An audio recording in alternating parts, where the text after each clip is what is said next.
ben, je pense qu'on va commencer parce que là, le temps avance quand même. Donc, ben, bienvenue. Bienvenue pour la présentation du programme de sciences informatiques et mathématiques. La prochaine fois, je vais trouver une vidéo de fond, histoire que ça soit intéressant d'attendre, en fait, parce que ça semblait un peu vite, je trouvais. Dans le fond, on a avec nous en ce moment, on a 4 personnes, en m'incluant moi. Donc, on a Annick Trahan, qui est un... je vais peut-être te faire ça de même, ça va être plus clair. Donc, on a Annick Trahan ici, qui est professeur, enseignant dans le département de mathématiques. On a aussi Isabelle Côté, qui est l'API, donc c'est l'aide pédagogique individuelle. Bonsoir. Bonsoir. Donc, dans le fond, elle, c'est probablement la première personne que vous allez rencontrer en arrivant ici là, pour pouvoir justement mieux vous aiguiller. Pas vous aiguiller, mais suivre, dans le fond, d'adapter un peu le programme à votre réalité et à votre envie aussi. Donc, dans le fond, c'est vraiment la personne que vous allez côtoyer au début pour connaître le programme, mais connaître aussi on va essayer de l'expliquer tantôt. Ça va être beaucoup plus clair que moi qui essaie de babiller. Là, non? Alors, on a aussi Taha. Taha est un ancien étudiant qui a gradué l'année passée. Donc, lui, il va pouvoir... Oui, mais ça dépend, c'est quoi une année? Excuse-moi. L'hiver 2019. OK, c'est pas grave. Ça va très bien. Donc, tu as ici, oui, qui va pouvoir un peu parler puis faire son témoignage un peu du programme aussi. Et moi, bien sûr, donc Renaud Couture-Légaré, je ne m'appelle pas Cégep de Sherbrooke pour de vrai. Donc, Renaud Couture-Légaré, je suis coordonnateur du programme de sciences informatiques et mathématiques, mais je suis aussi un enseignant en technique en informatique, dans le département d'informatique. Donc, dans les cours que vous allez recevoir, il va vraisemblablement avoir moi à un moment donné, puis il va vraisemblablement avoir Annick Trahan aussi. Donc, pour commencer un peu la présentation, j'ai pas mal fait le tour. Je pense qu'on a expliqué un peu qui était qui. Donc, dans le fond, bienvenue en sciences informatiques et mathématiques. Par la suite, on va surtout parler, ça se pourrait qu'on utilise l'acronyme de SIM pour SIM, donc sciences informatiques et mathématiques, parce que c'est quand même long à dire. Donc, pour débuter un peu la présentation, dans le fond, je vais laisser la parole à Annick qui va venir, qui va nous expliquer c'est quoi ce SIM, ça veut dire quoi, ça, sciences informatiques et mathématiques. Bonjour. Premièrement, ce SIM est expliqué, c'est l'abréviation ou l'acronyme de sciences informatiques et mathématiques. C'est un programme qui est assez récent, ça fait une dizaine d'années qu'il existe. Vos parents n'ont pas pu s'inscrire en SIM, ça n'existait pas à leur époque. C'est une demande des universités qui voulaient avoir un programme préuniversitaire scientifique, mais avec de l'informatique. Ceux qui allaient en informatique ou en génie arrivaient à l'université, puis ils n'avaient jamais programmé de leur vie, puis ils trouvaient ça dommage. C'est au cégep une belle opportunité d'apprendre à programmer. Puis dans le programme de sciences de nature, c'est un programme qui est très plein, condensé, il y a plein de bons contenus, mais il n'y avait pas vraiment de place d'informatique. En attendant de changer sciences nature pour mettre de l'informatique, on va créer un programme qui va avoir beaucoup d'informatique dedans. C'est pour ça que Sciences informatiques a été créé. Ils ont pris le programme de sciences nature, ils l'ont gardé pas mal tel quel, ils ont enlevé 2 cours de chimie, ils ont enlevé toute la biologie pour faire de la place pour 4 cours d'informatique et un cours de mathématiques. C'est pour ça que le SIM a été créé et ça ressemble à ça. Pour qui SIM? En théorie, ceux qui veulent aller en sciences informatiques mathématiques, c'est vraiment ceux qui veulent aller à l'université. Ce n'est pas quand on s'inscrit en sciences informatiques mathématiques, on n'a pas de métier à la fin de notre cégep. On a juste un diplôme d'études collégiales qui nous permet d'entrer à l'université. Ça ouvre toutes les portes de l'université. Par contre, tout ce qui est santé nous est barré parce qu'évidemment, vous n'avez pas de biologie, vous n'avez pas beaucoup de chimie. Tout ce qui est santé est bloqué, mais sinon, toutes les autres portes sont ouvertes. Si vous voulez vous inscrire en SIM, on prend pour acquis que vous êtes des gens qui aiment les mathématiques, qui aiment les sciences. C'est vraiment un petit peu le cœur du programme. C'est sûr qu'il y a quelqu'un qui dit « Ah, moi, les mathématiques, l'informatique, je ne suis pas certain, ce n'est pas nécessairement votre place. » Mais si moi, vraiment, c'est quoi que si vous avez une des forces en mathématiques, vous avez le goût d'apprendre à programmer, c'est la place pour ça. Évidemment, on vous montre à programmer. C'est pour ça qu'on ne prend pas pour acquis que vous savez déjà programmer. C'est nouveau. On prend pour acquis, on vous part du début, du gars, vous ne savez rien programmer, on va vous montrer les bases tranquillement. Et à la fin, en sortant de votre deck, vous êtes quand même vous êtes à l'aise pour programmer, vous êtes capable de programmer des applications, des choses comme ça. C'est vraiment pour ça que c'est pour vous, SIM pour ça. C'est quoi l'avantage un petit peu de choisir le programme de sciences informatiques mathématiques? Des fois, les gens voulaient aller en informatique à l'université, mais par contre, ils se rendaient compte à l'université qu'ils n'aimaient pas ça. C'est un peu dommage. On a perdu un an à l'université, ça a coûté super cher à l'université. Ça permet au moins de vérifier dès le niveau collégial, est-ce que j'aime ça l'informatique, est-ce que je suis en bonne voie. Ça permet un peu de regarder une spécialité. Souvent, c'est le monde qui dit aïe, j'aime vraiment ça, puis ils ont le goût de continuer. C'est pour ça que c'est un avantage aussi. Programme de sciences informatiques mathématiques, c'est un programme qui est, si vous allez à l'université, vous allez vraiment faire des atouts très intéressants en sachant déjà programmer dès le début de votre bac. Peu importe dans quoi vous allez, si vous allez en génie, en mathématiques, c'est sûr que l'informatique va être très importante, vous allez avoir une belle longueur d'avance. Mais même si vous allez dans d'autres domaines, si vous allez en chimie ou des choses comme ça, ils font beaucoup de simulation de molécules qui programment quand même les chimistes. Mon cousin, il a fait sa maîtrise en administration. Puis pendant sa maîtrise, il allait chercher des cours d'informatique parce qu'il voulait programmer des simulations de bourse. C'est pour ça que savoir programmer, peu importe le domaine que vous allez aller à l'université, c'est vraiment un bel atout. À Sherbrooke, comme je dis, on a un programme, c'est les mêmes cours partout au Québec, peu importe le programme. On a un petit peu nos couleurs locales, un petit peu. Particulièrement dans le cours de mathématiques discrètes, c'est un cours que je donne régulièrement dans le programme. C'est un cours vraiment pour mathématiques appliquées à l'informatique. On fait beaucoup de projets. On apprend, par exemple, RSA, la sécurité sur Internet.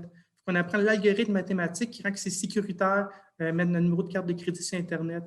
Quand on écrit sur Internet, n'importe qui peut saisir l'information, sauf qu'elle est cryptée, elle est codée. Fait que tout le monde est capable de coder, mais une seule personne est capable de décoder. C'est un principe mathématique derrière ça. Puis en travail, je demande aux étudiants de casser la sécurité. C'est sûr que je ne mets pas la sécurité maximale, ça dépend de la longueur des nombres. Et moi, je mets des nombres beaucoup plus petits, mais le principe mathématique est complètement là. Puis les étudiants sont capables de casser la sécurité d'Internet. Puis il y a plein d'applications comme ça dans la théorie des graphes qui s'appliquent beaucoup dans les jeux vidéo. C'est pour ça que depuis cette année, le cours de mathématiques discrètes est en 3e session, vraiment pour les préparer pour l'épreuve synthèse en fin de deck qui font vraiment de quoi d'intéressant. Mais justement, je vais laisser la parole à Renaud qui va introduire les 4 cours d'informatique qu'il y a dans le programme. Oui, dans le fond, comme Annick a expliqué, vous n'êtes pas obligé d'avoir des connaissances en informatique. Si vous avez des connaissances en informatique, ça ne veut pas dire que vous allez vous tourner les pouces pendant les premières sessions. Il y a quand même beaucoup de choses à apprendre, puis ça va bien aller. Donc, à la fois, c'est un programme, c'est des cours qui sont pour vous partir de « vous ne connaissez pas ça », puis pour vous, c'est encore de la magie noire, pour aller justement vers les connaissances, puis comprendre c'est quoi l'algorithme qu'il y a derrière. Par la suite, donc c'est vraiment les premiers cours, c'est vraiment pour expliquer c'est quoi les algorithmes, comment ça marche, c'est quoi ça, pour démystifier un peu tout ça puis le rendre un peu moins magique, parce que c'est pas mal magique. Dans le fond, puis après ça, graduellement, qu'est-ce qu'on va faire, c'est qu'on va vraiment aller vers, OK, mais maintenant que vous savez c'est quoi du code, on va essayer de le structurer pour que ça soit vraiment plus adapté puis plus fonctionnel. Puis par la suite, on va se diriger tranquillement, pas vite, vers les interfaces graphiques pour montrer comment faire une interface graphique qui vous sert à la fois, vous, à créer des outils intéressants. Par la suite, peu importe dans quel programme vous allez aller, mais ça vous permet aussi d'avoir finalement une interface usagée, donc pouvoir créer aussi des programmes pour d'autres personnes. Pour justement finir, ça finit tout ça à la 4e session avec le dernier cours qui est une épreuve synthèse de programme. Tous les programmes ont ça. Ce que c'est grosso modo, c'est que dans l'intérieur d'un cours de programmation, on va vous demander de prendre toutes les connaissances que vous avez en physique, en mathématiques, en chimie, puis même les cours de base qu'il va y avoir, je vais l'expliquer un petit peu plus tard, donc des cours de français, d'anglais et compagnie, puis essayer de les fusionner dans un gros projet que vous allez passer toute la session dessus, avec une belle présentation à la fin. C'est des moments où il y a des projets qui sont plus volumineux des fois, mais ça vous permet grosso modo de rentrer dans des gros projets de recherche qui existent en ce moment. On a 2 gros projets qui sont au cégep. On a un projet de recherche sur la pollution lumineuse qui est géré, ou en tout cas qui est chapeauté par Martin Aubé, qui est un professeur en physique, mais aussi Joanne Roby, qui est une enseignante en chimie. Dans le fond, c'est vraiment des sommités dans le domaine. Dans le fond, ils sont reconnus beaucoup. Puis c'est vraiment un projet de recherche qui est, je dirais, de niveau universitaire, mais qui est offert au cégep pour des gens d'ici. C'est surtout un projet initialement de sciences de la nature, mais justement, comme Annick l'expliquait, la programmation n'est jamais vraiment très loin. Il faut vraiment voir la programmation et l'informatique comme un outil qui va vous permettre de vous propulser encore plus vite, peu importe dans quelle branche vous allez aller plus tard. Donc, ça permet justement de prendre aussi des gens de sciences informatiques et mathématiques pour ce projet-là. Par la suite, on a aussi un autre projet qui est plus en technique informatique et même technique de génie électrique. On a un projet qui s'appelle Claudia qui se passe au Brésil. Je ne vous cacherai pas que cette année, ça n'a pas lieu, l'histoire que les avions ne veulent plus aller à des places. Donc, ça ressemble un peu à ça. Dans le fond, le projet Claudia, c'est de l'analyse d'eau. Donc, dans le fond, c'est vraiment de mettre des capteurs à l'intérieur d'une rivière qui va analyser le taux d'oxygénation, les polluants, les choses comme ça, vraiment dans une rivière au Brésil. On part à peu près 2 semaines, grosso modo. On essaie d'avoir le moins d'impact possible sur les cours aussi. Donc, on essaie de viser souvent la semaine de relâche. Puis c'est vraiment la dernière semaine que c'est vraiment ce moment-là où on part, on fait le voyage. Puis je dirais que c'est très enrichissant. Donc, dans le fond, durant toute la session, on va travailler sur un projet qui est sur le Brésil, bien sûr en incorporant justement toutes les connaissances qu'il peut avoir, toutes les connaissances que vous avez apprises dans vos autres cours, finalement. Par la suite, il y a aussi une association étudiante. À peu près tous les programmes ont une association étudiante. La particularité de nous autres, c'est qu'elle est fun. Non, c'est une joke. Ils sont sûrement fun ailleurs aussi. Ça s'appelle les PICS. En fait, c'est pour étudiants des programmes en informatique. Donc, en fond, ça regroupe à la fois technique informatique et à la fois sciences informatiques et mathématiques. Vous avez des locaux directement ici dans le pavillon. Vous avez des locaux pour vous rencontrer, pour manger ensemble. Vous avez aussi vous pouvez comme vous impliquer dans l'association étudiante si ça vous intéresse beaucoup. Encore une fois, Théa va pouvoir compléter parce qu'il a participé à peu près toutes. Donc, il a à peu près tout fait. Vous avez un mini laboratoire TI qui est un mini laboratoire informatique qui est réservé pour vous autres. C'est l'endroit où vous avez comme tous les logiciels que vous avez besoin. Vous pouvez travailler là-dessus, il n'y a pas de problème. Mais c'est aussi le local où il y a les e-sports. Donc, dans le fond, depuis 2 ans, 1 an, 1 an et demi maintenant, il y a une espèce de e-sport. Vous savez pas mal déjà c'est quoi, mais dans le fond, il y a 3 jeux sur lesquels ils jouent, puis ils invitent les étudiants d'un peu partout à jouer dans ce laboratoire-là. Donc, ils ont racheté des néons, parce que tout bon gamer a des néons dans son ordinateur. Ils ont vraiment propulsé vers ça. Donc, c'est aussi le local, dans le fond, que vous pouvez utiliser. Donc, si ça vous tente de faire des LAN parties le soir, c'est quelque chose qui se fait aussi. Activité sociale, donc justement, il y a des parties de Donjons Dragons qui s'organisent des fois, qui s'organisaient des fois. Toutes ces réunions-là. Donc, dans le fond, vous pouvez vraiment, il y a une grande diversité de ce que vous pouvez faire. Puis je viens de réaliser qu'on ne voyait pas mes mains à la caméra. Donc, puis justement, on en parle depuis tantôt, mais c'est qui ce Théa? C'est qui ce Théa? Allô? Oui. Salut, je suis Taha. Donc, comme Renaud l'a dit, j'ai gradué en hiver 2019. Donc, j'étais un étudiant en sim. J'étais aussi le coordonnateur de l'association étudiante. Fait que s'il y a des soirées D&D, allez-y, c'est le fun. J'y étais. Euh, donc, pour moi, sim, c'était quand même quelque chose d'assez intéressant. Parce qu'avant de rentrer, quand j'étais en train de regarder les présentations comme ça, je me suis assis avec moi-même puis je me suis dit, OK, il y a une chose que j'aime dans la vie puis il y a une chose que j'aime vraiment pas.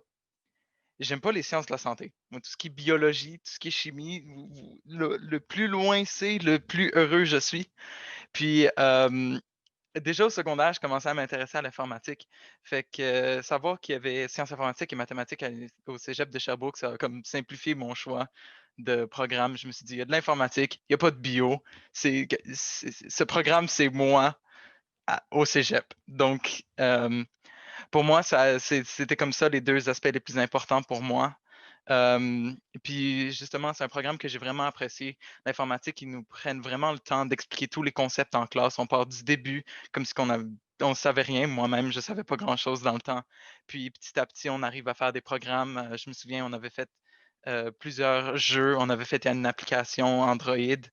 Puis à la fin, on a réussi à faire un gros projet un petit peu plus créatif. On était un petit peu plus libre. Puis ça nous a permis vraiment de comprendre pourquoi on apprenait tout ce qu'on faisait dans le programme.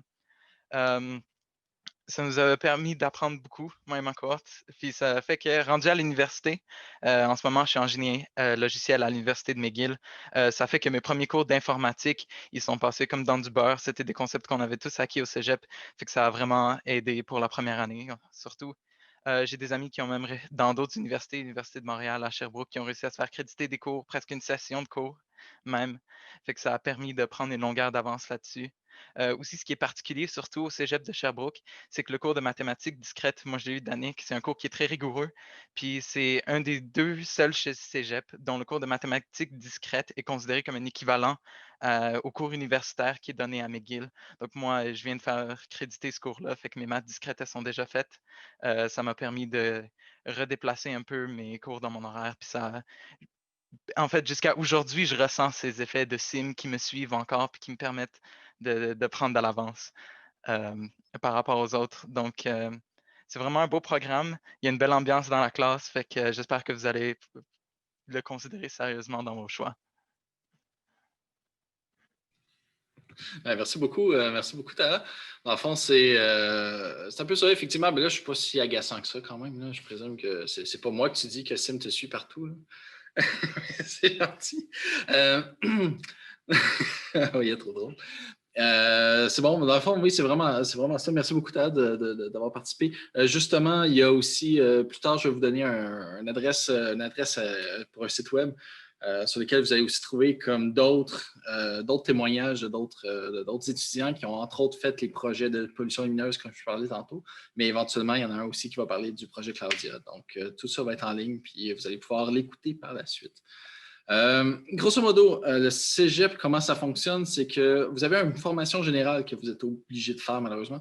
Malheureusement, c'est même pas vrai, je suis content de vous avoir fait. Qui est finalement, peu importe le programme dans lequel vous allez aller, vous allez avoir des cours, c'est des cours de français, des cours d'anglais, d'éducation physique, de philosophie, etc. Puis les cours spécifiques, c'est vraiment les propres au programme. C'est ceux que vous allez avoir. C'est là que vous allez avoir vos cours en mathématiques. C'est là que vous allez avoir vos cours en physique, vos cours en chimie, vos cours en informatique. Donc, c'est vraiment ça ce qui construit SIM le plus.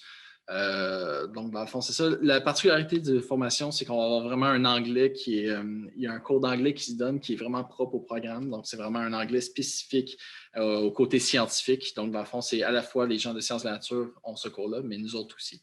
Vraiment adapté plus au langage qu'on va connaître pour nous faciliter aussi. Ça doit faciliter après quand tu vas à McGill, là, je présume. Là. Parce que ça aide un peu, on va dire. Je présume.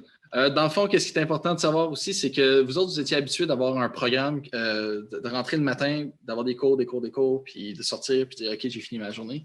C'est pas tout à fait la même chose au cégep. Il va y avoir des plages de cours, il n'y a pas de cloche, mais il va y avoir aussi des plages horaires qui sont libres entre les deux. Ça vous permet à la fois d'aller poser des questions aux enseignants si vous avez des questions, si vous avez besoin d'aide, si vous voulez travailler sur autre chose, c'est le moment où vous pouvez travailler. Donc, c'est juste pour souligner qu'il y a des périodes libres entre les cours qui vous permettent de respirer et travailler et poser des questions et dans le fond, faire ce que vous voulez bien faire. Donc, ça ressemble un peu à ça. On a débouché, on en a quelques-uns, dans le fond. Rapidement, il y en a beaucoup. Si vous allez sur le site que je vais vous montrer à la fin, il y en a vraiment beaucoup. J'ai surtout souligné, j'ai beaucoup d'étudiants qui sont allés en physique après avoir fait SIM. J'ai beaucoup de gens qui sont allés en génie, beaucoup de gens en génie. Mathématiques, informatique aussi. Je dirais que c'est surtout génie puis physique que j'ai vu beaucoup de gens aller, en fait. Vraiment se propulser là-dedans. Puis là, justement, on voit Tara qui est allée en génie logiciel. Donc, bonjour. Donc, ça ressemble un peu à ça. Si vous avez dans le fond des questions, moi je regarde le chat depuis tantôt, j'ai vu personne qui a vraiment posé des questions. Ce serait pas mal le moment. Grosso modo, vous avez l'adresse courriel pour me rejoindre moi en tant que coordinateur. Donc voici mon vrai nom, je ne m'appelle vraiment pas Cégep de Sherbrooke. On a aussi l'adresse courriel pour Isabelle Côté, qui est l'aide pédagogique individuelle. Donc, c'est elle qui va suivre votre cheminement, qui va savoir quel cours vous voulez faire, à quel rythme vous voulez le faire. Si vous avez des problèmes dans les cours aussi, c'est quelqu'un vraiment à les côtoyer puis est vraiment là pour vous aider finalement à réussir votre programme dans les délais que vous vous êtes fixés. Beaucoup. Puis le site que je parle depuis tantôt, en fait, c'est le lien qui est en dessous. Là, dans ce fond, c'est pour plus d'informations, visitez le site web. Il y a aussi des témoignages qui vont aller graduellement là-dedans. Là, j'ai une grosse question. Une grosse question qui est, par curiosité, quel est le ratio de filles dans le programme? Il faudrait en avoir plus pour de vrai, parce que ça rajoute vraiment son plus dans tous les programmes. Je suis en train de parler un peu, je n'ai même pas envoyé la question à personne, là. Mais je dirais que ça varie. Dans une classe d'une trentaine de personnes, je peux avoir 3 personnes jusqu'à 0, dépendamment des sessions, dépendamment. Puis pour de vrai, c'est vraiment ouvert. C'est pas, ce serait le fun d'en avoir plus. Là. Ce serait le fun d'en avoir plus juste pour... parce que c'est ça.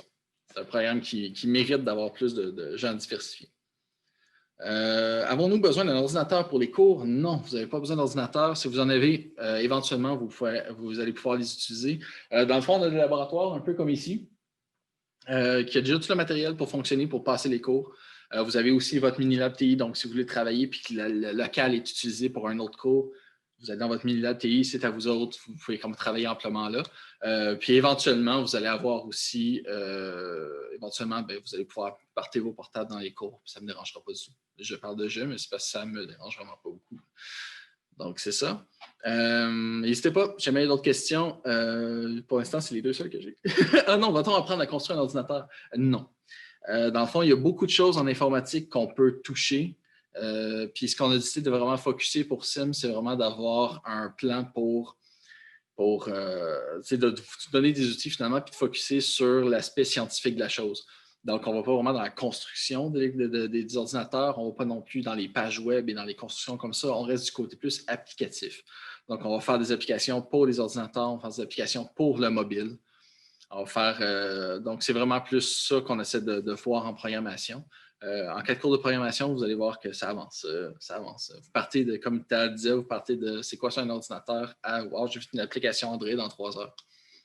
Donc, c'est diversifié. Pour l'instant, je n'ai pas d'autres questions, donc n'hésitez pas. Quel langage de programmation apprenons-nous? OK. C++ au début. Le C, le C++, ça, c'est plus technique un peu. Là. Je suis désolé pour ceux qui ne suivent pas. Mais on apprend le C, le C++, beaucoup d'orienté objet. On pivote graduellement vers le Java aussi. On l'apprend en détail, puis c'est vers ça qu'on se dirige aussi pour faire du Android. On va être en Java. Puis par la suite, le 4e cours, honnêtement, c'est libre à vous.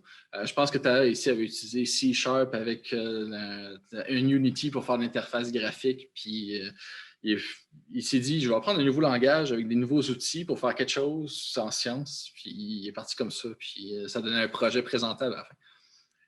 Là, je dis présentable, mais un projet qui se présente bien à la fin. Là, j'ai peut-être une question de mathématiques. Est-ce que je vais peut-être le demander plus à Annick, est-ce qu'il y a des mathématiques avancées que nous apprenons en SIM? En sciences informatiques mathématiques, vous avez 4 cours de mathématiques, un par session. Il y en a 3 que c'est des cours identiques que sciences nature, mais c'est des maths avancées nécessaires pour l'université. Dans tous les programmes universitaires de sciences, ils exigent les maths collégiales, le calcul différentiel, le calcul intégral, l'algèbre linéaire. C'est des 3 cours que la plupart des programmes scientifiques demandent pour rentrer à l'université. Fait qu'on les offre, ces 3 cours tels quels. Puis comme j'ai parlé tantôt, il existe un 4e cours de maths qui est réservé au programme sciences informatiques mathématiques, qui est le cours de mathématiques discrètes. Ça reste quand même accessible. Mathématiques discrètes, on travaille quoi avec les entiers, théorie des graphes, la logique, démonstration de preuves, quand même un cours de maths de bon niveau. Puis comme j'ai dit, certaines universités reconnaissent que le cours qu'offre à l'université est équivalent. C'est pour ça que souvent, soit qu'ils le critiquent, soit qu'ils le mettent non obligatoire. Comme vous avez déjà fait un cours équivalent, vous pouvez prendre n'importe quel autre cours parce qu'on prend pour acquis que vous avez déjà les connaissances nécessaires de mathématiques discrètes. J'espère que ça a répondu. C'est le terme avancé, je ne sais pas exactement dans quel sens tu le mettais, mais j'espère avoir bien répondu à la question. En tout cas, c'est plus avancé que ce que vous allez voir au secondaire. Sinon, ça serait un peu en dormant. Mais non, c'est vraiment comme. C'est ça, vous avez vraiment, comme elle disait, des cours pour évidemment vous ouvrir les portes à peu près à tout ce que vous allez avoir avec Sciences de la nature aussi. Vous allez avoir le côté informatique de plus, puis vous allez avoir moins de côté santé et chimie. Mais même les chimistes, justement, il y en a qui peuvent y aller quand même. Souvent, c'est plus des cours d'appoint que vous pouvez aller chercher pour aller dans ces programmes-là. Si, mettons, vous tripez sa bio puis vous êtes en sim, pareil. Donc, contrairement à Théa, qui n'aimait pas ça, la biologie. Donc, dans le fond, ici, oui, pour éclaircir un peu quel langage de programmation qu'on voyait, c'est vraiment pas tant pour les jeux puis pas tant pour les pages web, c'est vraiment pour une application qu'on veut faire ça. Fait que oui, vous pouvez faire une application qui s'adonne à être un jeu. Vous pouvez aussi faire une application qui sert à quelque chose en sciences. Ça peut surtout servir à ça. Autre question, à quoi ressemble la vie au cégep, les résidences, la vie étudiante? T'étais-tu ici dans des résidences ou t'étais comme ailleurs? Non, j'habitais pas aux résidences, fait que je peux pas vraiment parler de ça. Mais je peux parler un peu de la vie étudiante, surtout. Je peux te dire que par rapport au secondaire, d'habitude, les sessions, c'est à peu près le même nombre d'heures de cours par semaine. Fait que souvent, la charge de cours est un petit peu plus élevée. Il y a plus de choses à faire, il y a plus de choses à apprendre. Mais généralement, ça s'arrange bien à la fin, puis on arrive quand même à avoir du temps libre. Peut-être moins en mi-session, fin de session quand il y a beaucoup d'examens, mais sinon, ça se gère bien l'horaire. Il y a beaucoup de choses à faire au cégep. Il y a beaucoup d'endroits à aller visiter. C'est quand même un campus qui est relativement grand, fait qu'il y a plein de choses, il y a plein d'installations, soit pour aller s'entraîner, pour aller manger avec des amis à la cafétéria. Il y a comme plein d'endroits où se rassembler. Il y a plein de clubs qu'on peut rejoindre. Là, s'il faudrait que je les nomme, j'aurais pas le temps de finir, mais il y a quand même plein de choses à faire. Fait que la vie étudiante au cégep, moi personnellement, j'ai vraiment aimé. On est vraiment dans un programme qui est basé sur la collaboration beaucoup, puis sur justement la vie étudiante. Donc, on vous amène à vous aider aussi entre vous. On vous amène à finalement travailler ensemble pour faire quelque chose de plus gros. C'est un peu vers ça aussi que les projets de programmation vont. Là, il y a des gens qui posent la question, est-ce que ça veut dire qu'il y a plus de programmation que d'autres matières en CIM? La réponse, c'est non. Il y a autant de sciences que de mathématiques que d'informatique dans le programme. Donc, là, je l'avais montré un peu rapidement, là, mais dans le fond, c'est que vous avez vous avez 4 cours de mathématiques qui sont vraiment les 4 cours une par session. Vous avez en même temps des cours d'informatique. Puis les cours de sciences, la première session, c'est un cours de chimie. J'ai le goût de faire piou, piou. Puis en même temps, piou, piou, vous avez comme les 3 cours de physique qui suivent dans le fond pour les 3 dernières sessions. Donc, c'est vraiment comme, c'est pas, il y a plus d'informatique, il y en a autant que le reste. C'est vraiment pour les faire travailler ensemble qu'on a construit ce programme-là, grosso modo. On n'apprend pas le Python. J'ai vu quelqu'un qui disait, est-ce qu'on touche au Python parce que c'est le langage le plus utilisé au monde en ce moment? Ça, c'est très relatif. Ça dépend dans quoi on veut l'utiliser. Python, c'est un langage qui est très simple à utiliser, qui est rapide aussi. On ne l'apprend pas ici, mais ce que vous allez apprendre dans vos cours vous permet de maîtriser Python en à peu près un claquement de doigts. Puis il y a certains projets, je sais entre autres que du côté pollution lumineuse, ils l'utilisent un petit peu pour justement approfondir ça. Donc, il n'y a rien qui t'empêche de dire je vais suivre les cours de programmation. Ben, il faut que tu les suives. Suivre les cours de programmation, finalement apprendre la base de programmation qui permet finalement de l'adapter à peu près n'importe quel langage. Puis en 4e session, de dire je vais aller travailler dans le projet de recherche physique-chimie qui est sur la pollution lumineuse, puis waouh, on va faire d'autres choses. Puis effectivement, tu vas complètement changer de langage de programmation rendu là, mais ça fait un peu partie du thrill en même temps. Donc, je crois que j'ai vu ces bouts-là. Pour aller en admin, il n'y a pas de problème. En fait, c'est qui avait déjà Annick, c'est-tu toi qui avait qui avait comme une anecdote ou quelque chose comme ça concernant l'administration? Oui, c'est ça que j'en ai glissé un mot. C'est mon cousin, lui, à la maîtrise, il est allé chercher des cours d'informatique parce qu'il en avait besoin. C'est pour ça que je trouve que en programmer, peu importe le programme, administration, on peut avoir des besoins de programmation. Si on veut simuler des placements d'affaires comme ça, quand on sait programmer, tout devient plus facile. Un avantage aussi qu'il y a d'aller en CIM, c'est que si finalement tu dis j'ai un flash, je vais aller en génie finalement. C'est sûr qu'en faisant sciences humaines, profil administration, tu ne peux pas rentrer en génie si tu as eu un coup de cœur, quoi que ce soit. C'est pour ça que ça te permet de j'aime beaucoup l'informatique. J'ai un flash, j'aimerais ça aller en génie informatique. Sciences humaines, profil admin ne rentre pas en génie informatique. C'est pour ça que ça t'ouvre encore beaucoup plus de portes. Mais ça dépend aussi qu'est-ce que tu vas aller chercher. Nous, on a des cours de physique. Si tu n'aimes pas la physique, viens pas en CIM, tu as 3 cours de physique. Si tu dis, moi, le côté sciences humaines m'intéresse plus, je ne connais pas tous les cours, mais tu as des cours d'économie, tu as des cours d'histoire, me semble. Tu as comme des cours peut-être qui touchent plus à l'administration dans l'autre. Qui va mettre aussi plus large sciences humaines. Si tu as quand même un intérêt pour les sciences, tu veux te garder encore plus de portes ouvertes, c'est avantageux. Mais si tu es vraiment certain d'aller en admin, puis tu te dis, je vais être un admin plus classique sans programmer, peut-être le profil sciences humaines administration il est plus pour toi. Si tu n'as aucune chance que tu changes d'avis, mais il y a quand même savoir programmer, c'est un atout. Si tu te dis, moi, je vais faire de la recherche en administration, puis je vais être capable de programmer, simuler mes propres choses, on te montre 4 cours de programmation, puis tu vas être rendu vraiment bon. Là. Vraiment beaucoup. Puis en fait, effectivement, c'est peu importe. Puis je l'avais aussi dans la liste tantôt que j'ai affiché rapidement. Vous pouvez aller sur le site voir c'est quoi que ça ouvre comme porte, mais ça en ouvre beaucoup. Et en administration, en tout cas à l'Université de Sherbrooke, je sais qu'il y a justement un profil qui est plus axé sur l'informatique aussi en même temps. Fait que c'est plus de faire de l'administration, admettons, pour des équipes en informatique puis pour des projets d'informatique. Donc, ça vous permet de comprendre comment ça fonctionne derrière puis comprendre un peu qu'est-ce qui est possible puis qu'est-ce qui ne l'est pas aussi en même temps. Donc, ça vous permet de mieux gérer ça. Il y a beaucoup de choses dans l'administration, en fait. Il y a pas mal de tous les profils du monde. Là. J'ai une cousine qui était en administration, puis elle s'est rendue compte après qu'elle était allergique aux animaux, puis elle avait pris le côté agricole. Fait que ça a été super le fun comme ça. Mais bon, tranche de vie, ça, c'est le genre de choses qui, malheureusement, qui vient avec moi, puis moi en tant qu'enseignant. Fait que vous allez avoir beaucoup de tranches de vie, de choses qui se sont passées dans ma vie, en tant que ça.